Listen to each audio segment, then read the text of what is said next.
Masuk, like, share, komen, subscribe, masuk, bos labas, oke, masuk Pak Eko.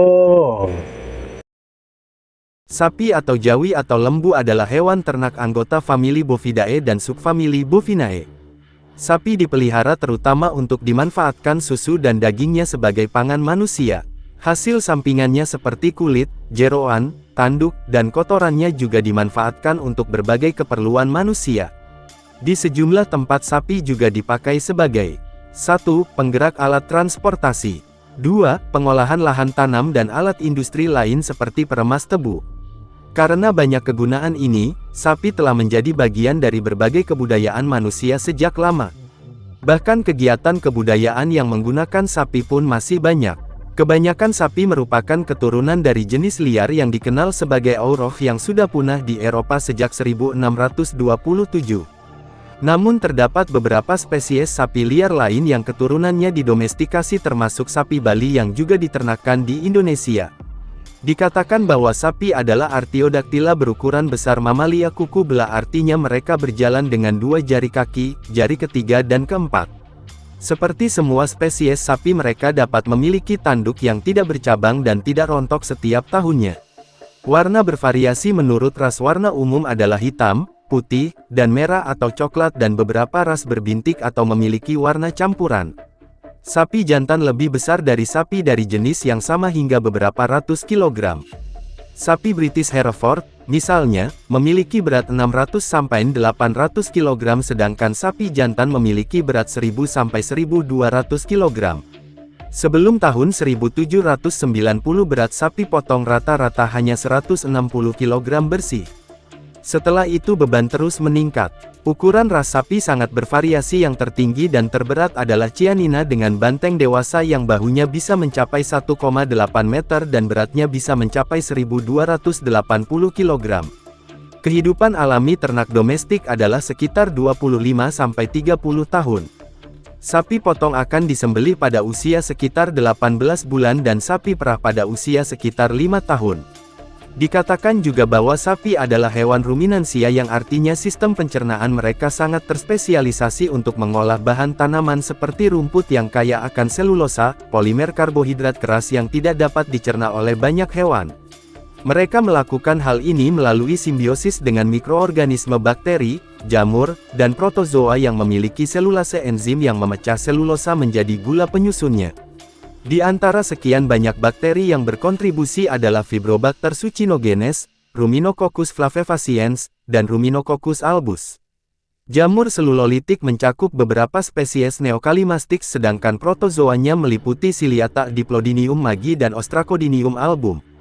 Jika pakan hewan berubah seiring waktu, komposisi mikrobioma ini akan berubah sebagai responsnya. Sapi memakan dan mencerna tumbuhan melalui fermentasi dalam sistem pencernaannya. Sapi memiliki satu lambung yang terdiri atas 4 ruangan, yaitu rumen, retikulum, omasum, dan abomesum. Rumen merupakan ruangan terbesar, retikulum atau perut jala merupakan ruangan terkecil, omasum adalah tempat penyerapan air dan nutrien dari pakan tercerna, sedangkan abomesum bertindak seperti lambung manusia sehingga disebut sebagai lambung sejati pada sapi. Saat sapi makan, makanan dari mulut langsung ditelan tanpa dikunyah dengan baik dan disimpan dalam rumen sampai hewan tersebut menemukan tempat yang tenang untuk melanjutkan proses pencernaan. Pakan yang telah difermentasi dalam rumen kemudian diregurgitasi untuk dikunyah lagi oleh gigi geraham hingga menjadi partikel kecil yang disebut mamahan. Proses pengunyahan kembali inilah yang disebut ruminasi. Mamahan kemudian ditelan kembali dan dicerna lebih lanjut oleh mikroorganisme khusus dalam rumen, yang terutama bertanggung jawab untuk menguraikan selulosa dan karbohidrat lainnya menjadi asam lemak yang mudah menguap yang digunakan sapi sebagai bahan bakar metabolisme utama mereka. Mikrob di dalam rumen juga menyintesis asam amino dari sumber nitrogen non-protein, seperti urea dan amonia. Saat mikroba ini berkembang biak di rumen, generasi yang lebih tua mati dan sel-sel mereka terbawa melalui saluran pencernaan dan dicerna sebagian di usus kecil. Hal ini memungkinkan sapi mendapatkan sumber protein berkualitas tinggi. Lalu dikatakan juga bahwa masa kehamilan seekor sapi adalah sekitar 9 bulan. Rasio keturunan pejantan dan betina saat lahir kira-kira 52:48. Ambing sapi memiliki 2 pasang kelenjar susu atau puting susu L. Sapi mencari daerah terpencil untuk melahirkan. Sapi dataran tinggi semi-liar pertama kali melahirkan pada usia 2 atau 3 tahun, dan waktu kelahirannya disesuaikan dengan peningkatan kualitas pakan alami. Rata-rata kelahiran anak sapi interval adalah 391 hari, dan angka kematian anak sapi pada tahun pertama kehidupannya adalah 5%.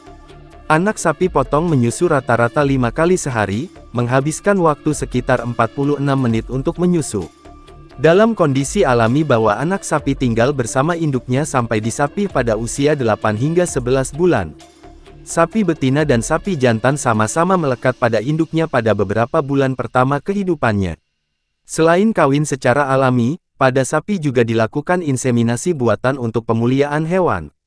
Teknik IB dilakukan dengan menempatkan semen dari sapi jantan ke dalam rahim sapi betina pada masa estrus.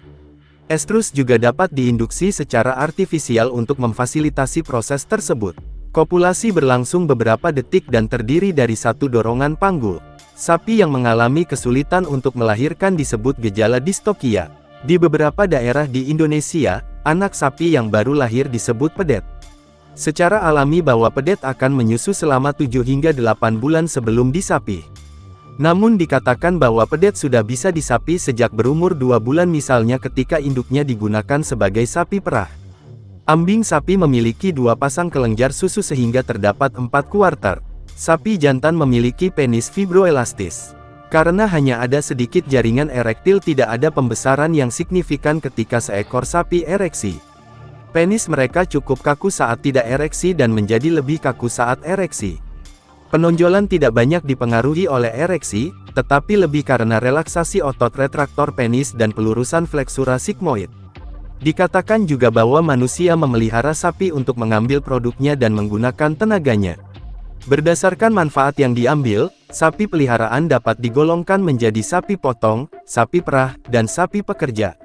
Biasanya, rumpun sapi tertentu cenderung dimanfaatkan untuk hal tertentu, misalnya sapi limousin merupakan sapi pedaging sedangkan sapi Holstein merupakan sapi perah. Selain daging dan susu, bagian tubuh sapi yang bernilai ekonomis yaitu kulit, tanduk, dan tinjanya. Peternakan sapi dapat dilakukan secara ekstensif maupun intensif. Pada peternakan ekstensif, sapi dibiarkan berkeliaran di lahan penggembalaan sedangkan pada peternakan intensif, sapi dipelihara dalam kandang dan semua kebutuhannya disediakan oleh manusia. Peternakan intensif yang dilakukan untuk kebutuhan industri disebut peternakan pabrik. Sistem pemeliharaan ekstensif dan intensif dapat dikombinasikan, misalnya pada peternakan keluarga yang sapi-sapinya kadang dibiarkan mencari makan sendiri dan kadang diberikan pakan yang telah disiapkan. Sistem campuran ini disebut peternakan semi-intensif. Sumber informasi Wikipedia.